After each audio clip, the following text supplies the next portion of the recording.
অর্থবছরের দ্বিতীয় মাসে পণ্য রপ্তানি কিছুটা হোঁচট খেল। রপ্তানি কমেছে আগের বছরের একই মাসের চেয়ে ৩% মতো। রপ্তানি আয় কমেছে ১১ কোটি ডলারের কিছু বেশি। গত আগস্ট মাসে রপ্তানির পরিমাণ নেমে এসেছে ৩৯২ কোটি ডলারে, যা আগের বছরের একই মাসে ছিল ৪০৩ কোটি ডলারেরও বেশি। আমরা সেই চিত্রটি দেখে নেব। আগস্ট মাসে পণ্যভিত্তিক যে রপ্তানি খাত আমরা দেখতে পাচ্ছি, তৈরি পোশাক খাত গেল আগস্ট 2024-এ ৩৩২.৬০ বিলিয়ন ডলার, যেটি 2025-এর আগস্টে এসে ৩১৬ বিলিয়ন ডলার দেখতে পাচ্ছি, এবং পরিবর্তনের যে শতাংশ সেটি দেখতে পাচ্ছি -4.75%। চামড়া ও চামড়াজাত পণ্য 10.29 কোটি ডলার, এবং চলতি বছরের আগস্টে আমরা দেখছি 10.13 কোটি ডলার। পরিবর্তন হয়েছে -1.55%। এছাড়া কৃষি পণ্যের ক্ষেত্রে দেখছি আমরা 8.78 যেটি কোটি ডলার ছিল গত আগস্টে 24-এর, সেটি 25-এর আগস্টে দেখতে পাচ্ছি 8.14 কোটি ডলার।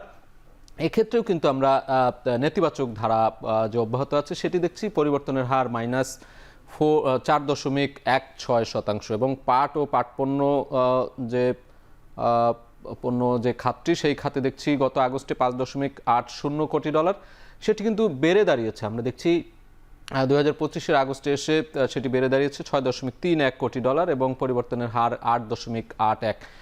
হিমায়িত খাদ্যের বিষয়টিও আমরা দেখছি, এটিও কিন্তু বেড়ে দাঁড়িয়েছে, এবং পরিবর্তনের হার যেটি দেখতে পাচ্ছি 23.39% বেড়েছে। আমরা পরবর্তী আরও যে পণ্যভিত্তিক রপ্তানি খাত রয়েছে সেই খাতগুলো দেখতে চাই। রপ্তানি আয়ে মাসওয়ারি তুলনামূলক যে চিত্র সেটি দেখছি।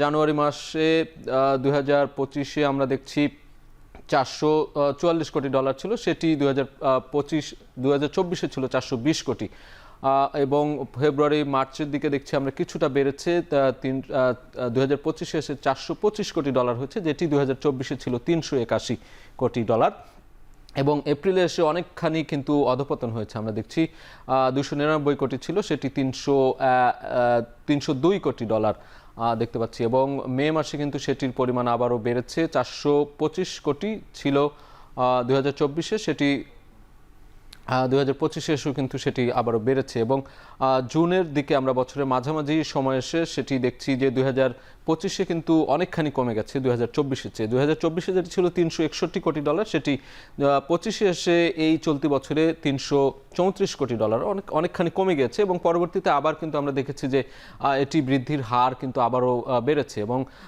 একেবারে জুলাইয়ে দেখা যায় যে পুরোপুরি রেকর্ড পরিমাণ বৃদ্ধি পেয়েছে 477 কোটি ডলার, এবং আগস্টে 391 কোটি ডলার সবশেষ আমরা দেখতে পাচ্ছি।